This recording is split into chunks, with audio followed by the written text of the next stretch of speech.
Il y a quelques jours, on vous a parlé de Paulette Nardal, la femme qui a allumé la flamme de la négritude dans son salon parisien. Aujourd'hui, je vais parler de l'homme qui a pris cette flamme et en a fait une bombe. Son nom, Léon Gontran Damas, et il y a de grandes chances que vous ne l'ayez jamais entendu. Pourtant, c'est lui le premier, avant Aimé Césaire, avant Léopold Sédar Senghor. Avant tous ceux qu'on cite dans les livres scolaires, c'est Damas qui publie en 1937 le premier grand texte de la négritude. Un recueil de poèmes qu'il appelle « Pigment ». Pigment, comme la couleur de sa peau, comme ce qu'on lui a appris à avoir honte. Qui était Léon Gontran Damas? Né en 1912 à Cayenne, en Guyane, fils d'un père guyanais et d'une mère martiniquaise. Dans ses veines du sang africain, amérindien et européen. Il appelle ça les trois fleuves, et toute sa vie, il refusera de choisir lequel effacer. À 13 ans, il quitte la Guyane pour le lycée en Martinique. C'est là qu'il rencontre un certain Aimé Césaire, son futur frère de combat. À Paris, en 1931, il croise Léopold Sédar Senghor, le futur président du Sénégal. 3 hommes, 3 continents, une seule colère. En 1934, ils fondent ensemble la revue L'Étudiant Noir, et dans ses pages, Damas écrit une phrase qui résume tout un programme. On cesse d'être étudiant martiniquais, guadeloupéen, guyanais, africain ou malgache, pour n'être plus qu'un seul et même étudiant noir. C'est la naissance officielle de la négritude, et c'est Damas qui parle en premier. En 1937, Pigment paraît, un livre qui crie, qui rage, qui refuse, qui dit à la France coloniale tout ce qu'elle ne voulait pas entendre. La réaction du gouvernement français, ils saisissent le livre, ils brûlent des exemplaires, ils l'interdisent pour atteinte à la sûreté intérieure de l'État.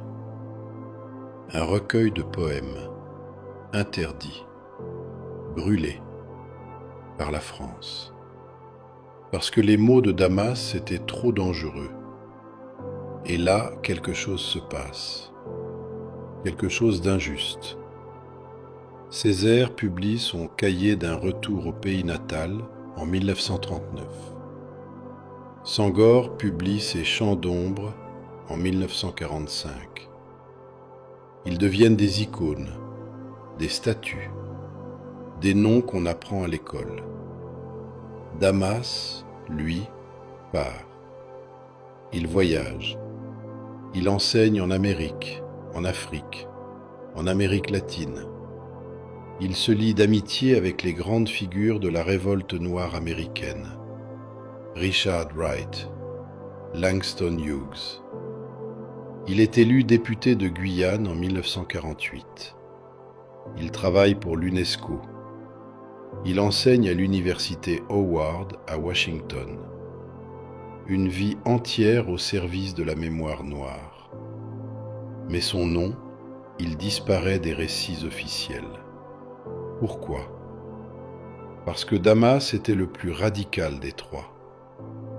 Quand Césaire soutient la départementalisation de 1946, l'intégration de la Guyane, la Martinique et la Guadeloupe à la France, Damas dit non.